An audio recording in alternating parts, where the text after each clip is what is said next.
agora outra palestra do PyLadies. Me chamo Daiane Fernandes, eu sou estudante de Ciência da Computação da Universidade de Brasília.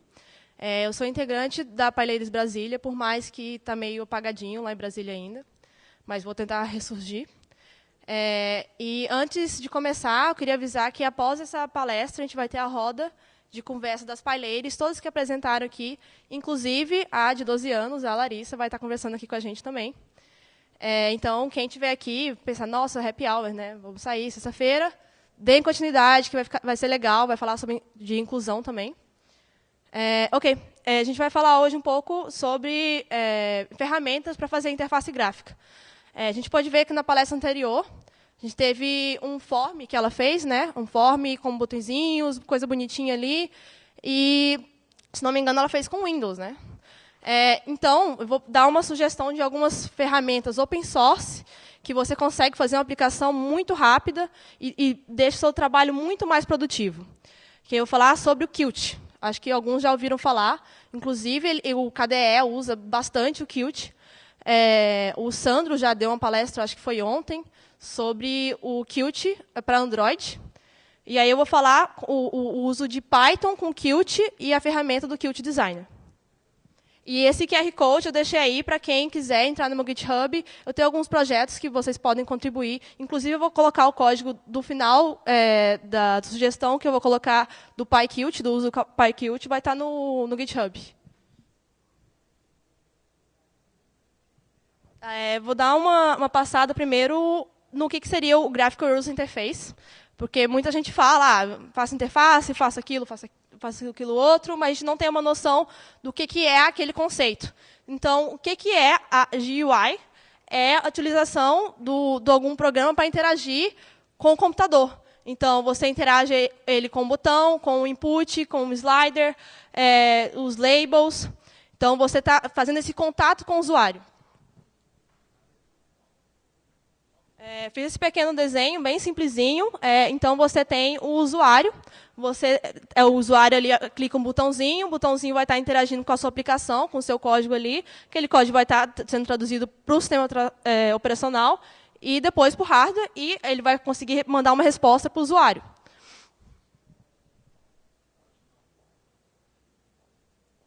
E para você fazer tudo isso, você sempre pensa, como que eu vou escolher uma ferramenta para fazer a minha aplicação? Para quem é developer, tem muito problema nisso, de o que eu vou usar para não ter que preocupar tanto nessa parte do designer.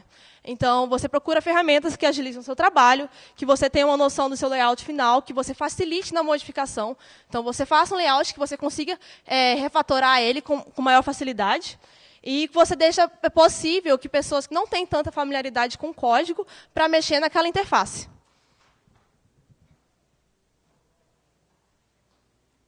Aqui estão alguns exemplos das ferramentas de UI, que é o Kiwi.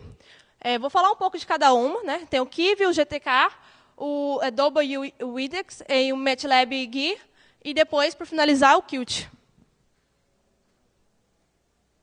Esse é o Kiwi. Ele é uma biblioteca open source para Python. Ele é mais ou menos recente, está muito bom o projeto, ele é open source também. Quem quiser dar uma olhada, vale muito a pena. Ele é multiplataforma também, Windows, Linux, iOS, só que ele é hand-coded UI. O que é esse termo hand-coded UI?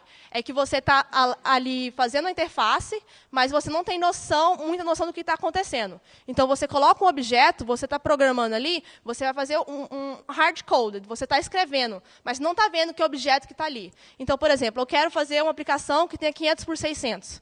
Então, mas eu acho que não gostei disso. Eu quero 510 por 600. Não, ainda não é. Então, toda hora que você está ali, interpretando, volta, muda o tamanho, interpreta de novo e volta. Isso é muito dispendioso para você fazer numa interface.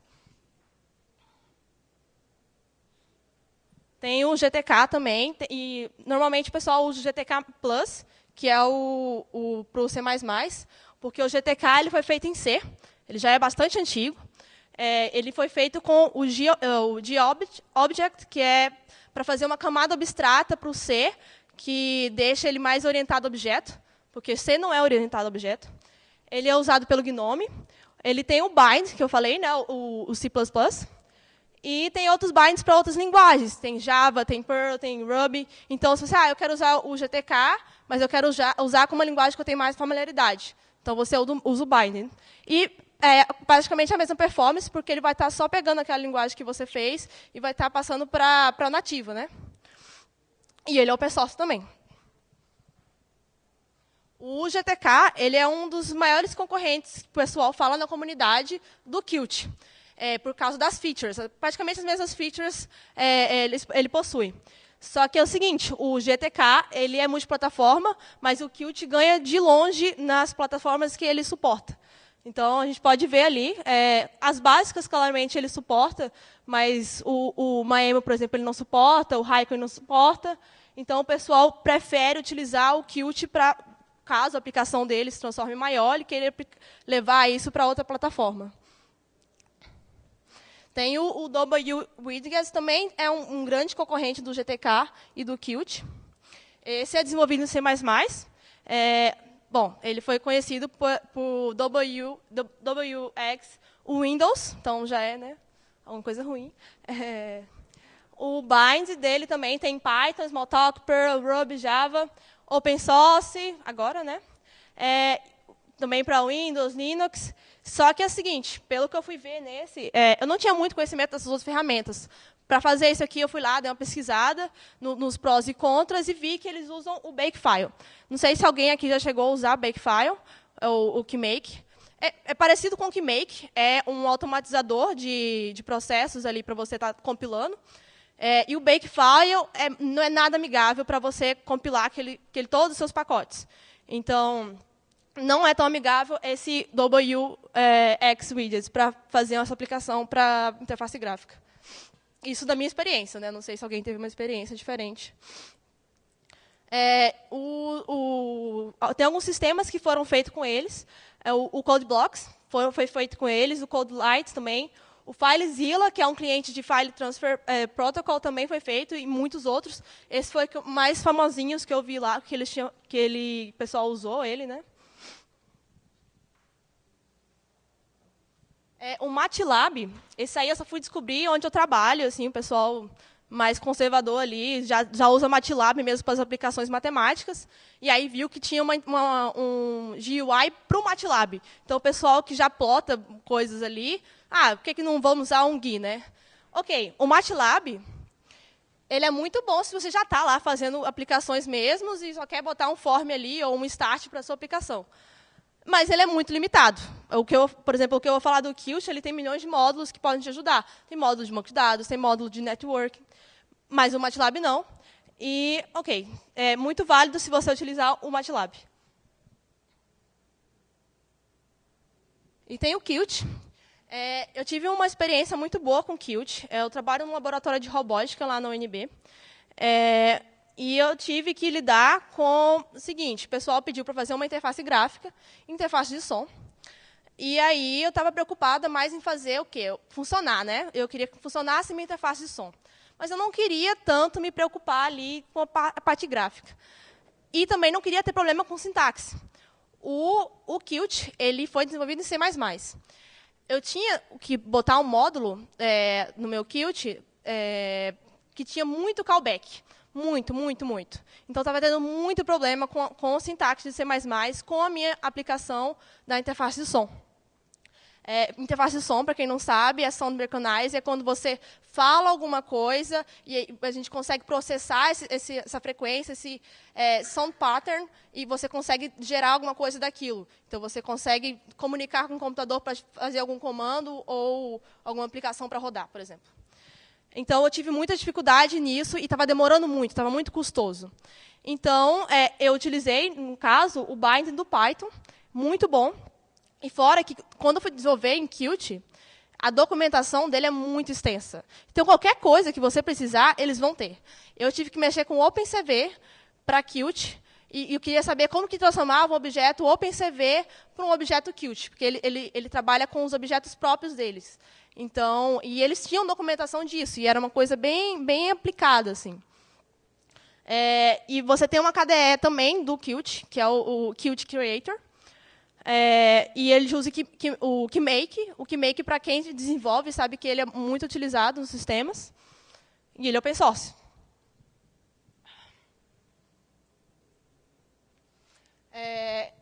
Então, como eu comentei, ele facilita muito a vida para quem usa as APIs.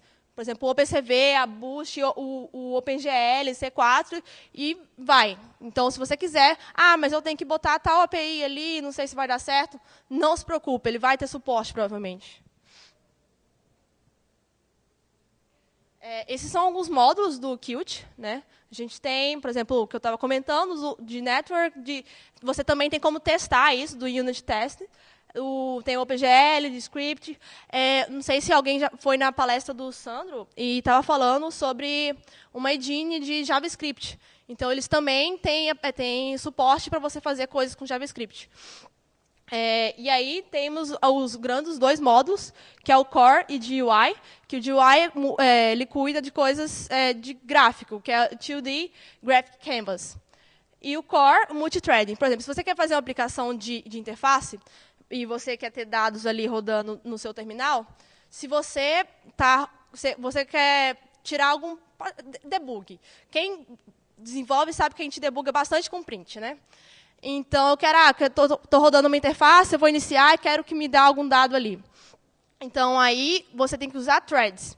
Porque quando ele está rodando ali, se você for jogar alguma coisa no terminal, ele está pedindo outro processo. E um dos processos já está sendo utilizado para rodar a interface. Então, você tem que usar threads. Se você está desenvolvendo interface, você tem que usar threads. E é o core que cuida disso.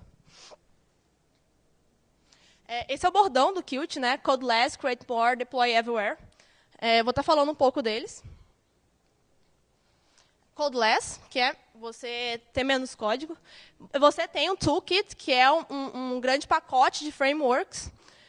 Então, você tem uma estrutura já pronta, assim como outras. Dá um exemplo, sei lá, o Visual Studio, né, que o pessoal usa bastante aí. Já tem aquele grande inicialização de projetos, já vem com um monte de arquivo que você nunca vai usar. Mas a estrutura deles é boa, você não vai precisar ficar deletando muitas coisas ali. E você pode reutilizar código genérico. Então, como eu estava falando, você tem como modificar bastante ali o layout que você já fez, tem uma fácil modificação naquilo. A gente tem também o Create More, que é a facilidade de você criar alguma coisa, né? Então, você tem além da facilidade, você tem a rapidez. E hoje, todo mundo sabe que quem desenvolve, a gente tem que entregar, geralmente, um projeto muito rápido. O pessoal é muito imediatista hoje. Então, você sempre está procurando alguma ferramenta que te auxilie nisso. E o Qt facilita bastante. Algumas ferramentas, por exemplo, quem gosta de IDE, tem o Qt Creator, porque ele já faz build completo ali de toda a sua aplicação. Tem o Qt Design, que eu vou estar falando também, que ele é uma interface para você fazer interface. Para você pegar um botãozinho ali, arrastar e botar na sua interface. Tem o Qt Assistant, que é para documentação, e o Qt Linguist, que é para editar arquivos de tradução. E tem o Deploy Everywhere, o implante em qualquer lugar, né? Está um pouco cortado, porque deu algum problema aqui. Então, a ideia você pode desenvolver uma vez e você tem como compilar para qualquer lugar. Por quê? Porque ele é multiplataforma e você consegue manter o seu código-fonte e você compila para Android, para Windows, para Linux, e você não vai precisar refatorar isso em nenhum momento. Por exemplo, a gente tem aquela questão de código nativo, né? Android e iOS. Android tem que ser Java e iOS tem que ser Swift. Isso não tem problema. Aqui você faz uma aplicação para qualquer plataforma que ele suporte.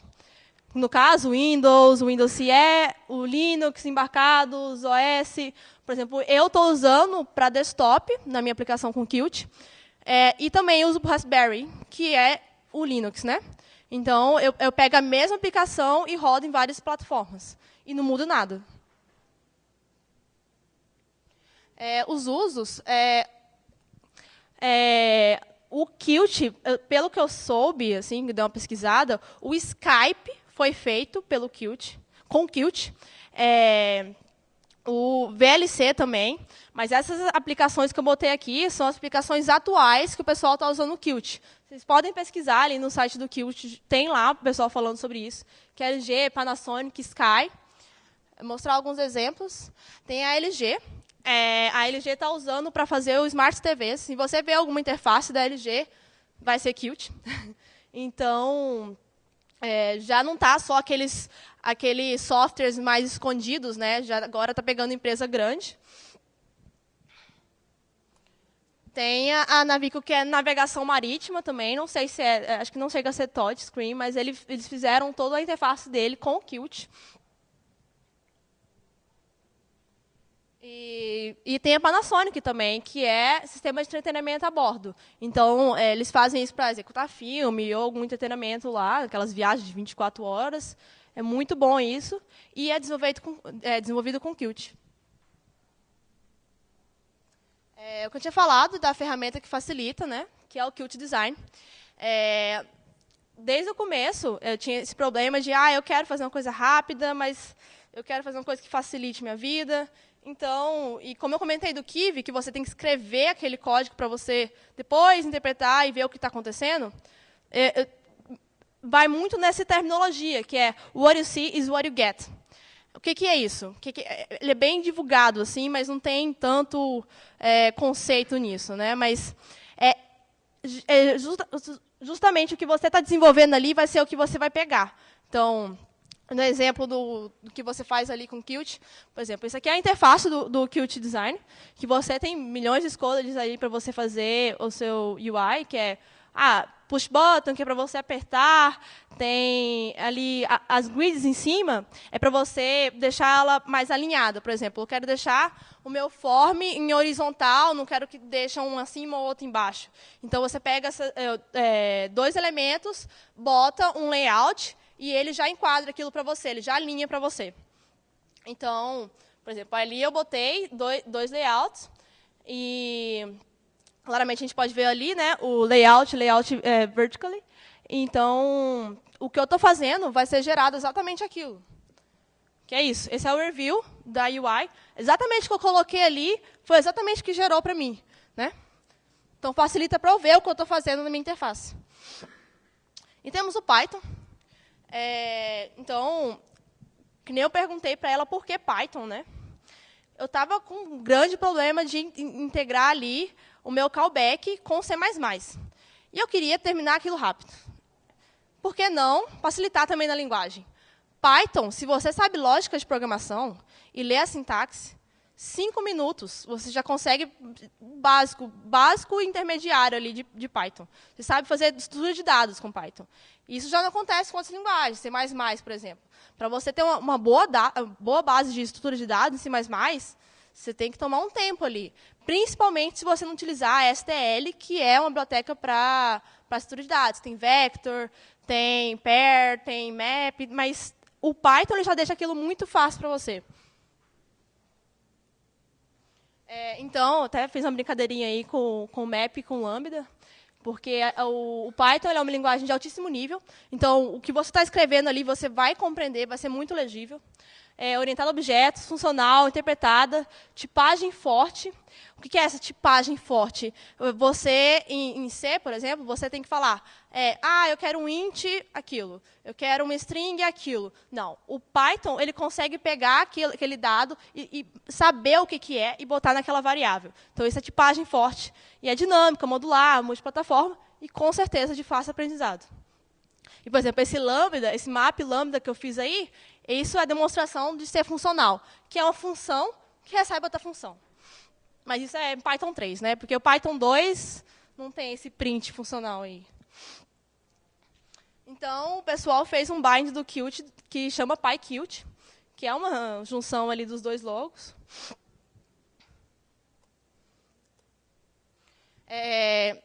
Como minha aplicação ela gera muitos dados e eu trabalho também com o PCV, então eu fiquei preocupada com isso. Mas aí a performance disso, né? Como ele é um bind, a performance vai ficar bem parecida. Porque ele vai pegar aquilo e vai executar em C++. Então, não tem problema em usar esse bind. E tem boa portabilidade, muito fácil para você aprender a mexer com o Qt usando Python. Tem suporte do 2 e do 3. O Qt 4, você usa o 2. O Qt 5, você já tem que usar o Python 3. Isso tem que ficar atento também. E a licença dele é GPL, que é, se você vai vender aquela aplicação, você tem que pagar pelo pacote. Mas ele é open source. Eu fiz um pedacinho de código aqui, o máximo que eu conseguiria colocar ali numa tela, que é um dialog ali que ele só bota um label e uma imagem. Aí eu vou estar passando um pouquinho no código para vocês terem uma noção, mas vantagens, né, depois de tudo isso que eu falei, por quê? E o que eu fiz com isso, eu acho que eu demorei menos que 1 minuto. Para fazer o quê? Para pegar lá no Qt Design, botar o meu dialog, converter em código Python e conseguir interpretar isso. Menos de 1 minuto. Então, para quem quer alguma interface gráfica rápida, eu quero mexer no meu motor ali, e eu quero fazer um botãozinho de start, stop, mas eu não sei muito mexer com interface gráfica. Vai de Qt, e vai de PyQt ainda, que é muito mais rápido, que você só pega vou estar explicando um pouquinho depois como é essa conversão, mas você pega o código que o Qt Design gera e converte em Python. Então, uma passada rápida no código, que você importa, né, as bibliotecas do PyQt. Isso, aquela aplicação que eu mostrei ali, na conversão, ele já gera um código automático. Ele gera lá com classe e tudo mais. Aí eu dei uma retirada para ficar bem fast forward ali. E dá uma passada, mas ele bota lá, já importa automático para você, você nem precisa importar, ele já importa automático, que é as bibliotecas do PyQt, o Qt Core e o Qt Guy, que é os módulos mais importantes, né, do Qt, e o Sys, que é do Python. Aqui ele está inicializando a aplicação e a janela central. Então, no caso, a gente tem o Qt Guy Application, que é essa aplicação, e o Qt Guy Q Widget, que é a janelinha, certo? Então, eu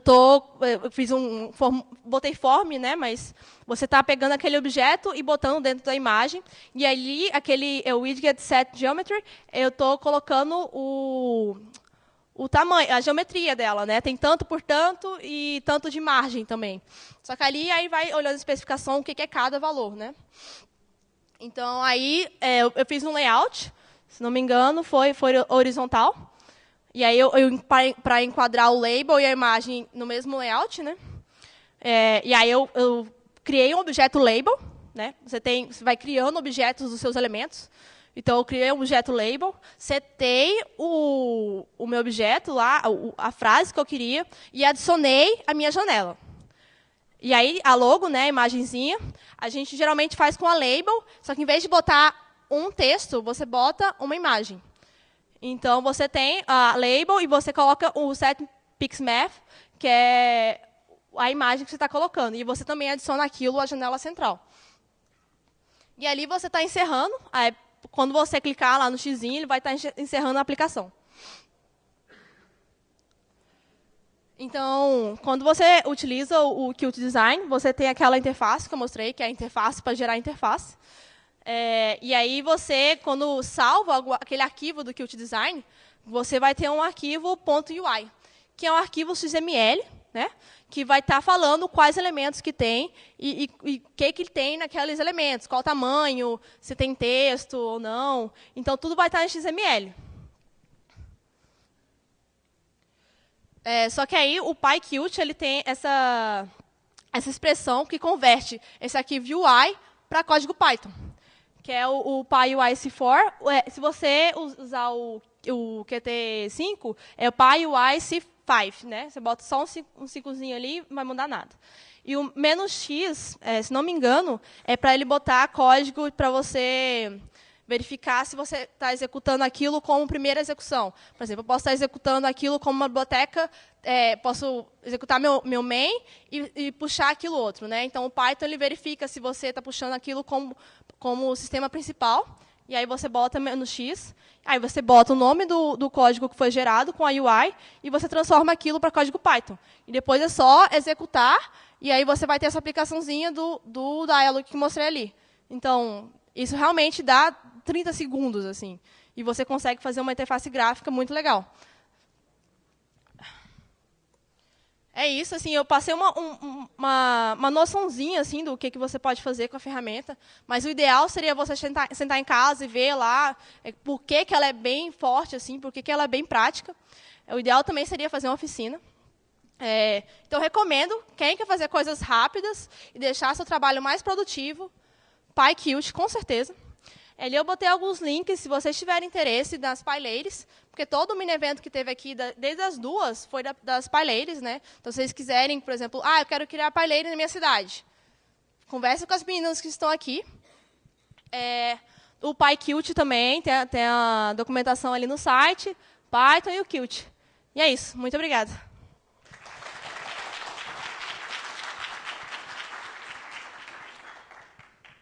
Alguma pergunta?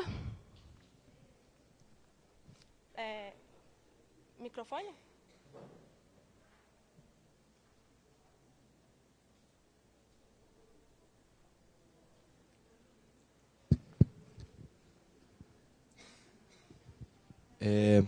Olá. O seguinte, eu vi que você acaba gerando um código XML, certo? Fazendo esse parse para a linguagem que você quer trabalhar. Mas como é que você acessa depois? Ele tem um arquivo separado e você tem uma outra camada de abstração que você chama e faz integração? Por exemplo, seta o evento de clique de um botão. Como que isso ocorre nas demais linguagens? Ele faz esse parse e como que a linguagem tem acesso aos eventos do usuário na tela? Então, esses dois comandos que eu tinha mostrado... deixa eu voltar para o código. Assim que você botou aqueles dois comandos, né, que é o PyUIC, você está gerando esse código Python. Então, não sei se você chegou a ver a palestra penúltima que teve, que a menina fez um interpretador de linguagem, né? Então, ele está pegando o binding ali, você tem a linguagem, ele vai pegar aquilo e já vai fazer em C++. Então, o C++ também vai estar puxando aquela biblioteca do Qt e vai estar executando isso. Mas, assim, você não vai ter essa noção. É tudo debaixo dos panos. O que você vai ter é o Python, e aí você vai interpretar e ele já vai gerar aquela aplicação sua. Você não tem noção ali do... Você não vai ver código C++, por exemplo. Tipo, ele vai pegar coisa do C++ com Qt. Entendeu? Por exemplo, aquele import que eu fiz do PyQt 4, ele está fazendo aquilo, faz um passo para gerar em C++, e no C++ que ele está puxando a biblioteca. Exatamente. Ou, melhor ainda, né, seria você deixar esse arquivo UI separado, aí você faz o seu main, e aí você importa como aquela parte de interface. E aí você pega essa interface e você fala, esse é um objeto da interface, e assim você segue para fazer alguma aplicação mais robusta. Mais alguma pergunta?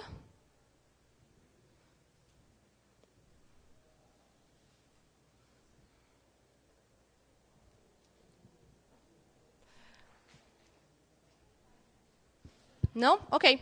Então tá certo. Muito obrigado pela presença de vocês.